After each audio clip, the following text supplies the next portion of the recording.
Сиз айткан маселелер боюнча мына баш мыйзамда прокуратура мыйзам демилгелөө укугундагы ошол себептен биз алганбыз. Чындыгында биздин надзорный орган буга кызыктар болушубуз керек.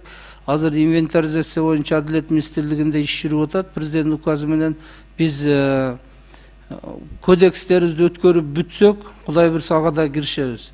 Киришип, бул негизги милдет мыйзамдарды бири-бирине карама-каршы келген.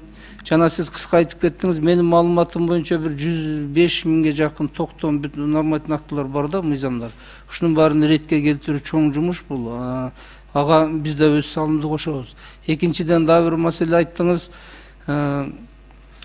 Ушу мыйзамдарды кабыл алууда бир да орган өзүнө ыйгарып алам, укуктарды көбүрөөк алам деген болбош керек да.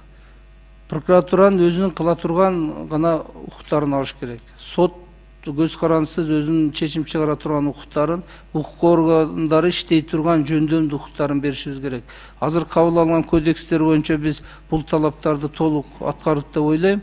Анткени ар бир мамлекеттик органдардан өкүлдөр 5-тен 10доп катышып, ушу 1 ай, 1,5 ай катуу кызуу талкууладык да. Бул балансты менимче сактадык биз, сактап калдык деп ойлойм. Ал эми эң негизги көйгөй Адилет министрлиги, надзорный орган, анан жогорку кеңеш мыйзам кабыл алаарда сиздер аябай электен өткөрүшүңүздөр керек да. Бар айланып келип мыйзам кабыл алууга бекитүү сиздерде. Ушул жерден сиздер кабыл алынган мыйзам менен гана иштейбиз деп туура айттыңыз. Кээ бир мыйзамдар бири-бирине карама-каршы, ошондо текшерүүдө бизге чоң тоскоолдуктар жаралып жатат да. Мунун баарын биргелешип оңдошубуз керек. Рахмат.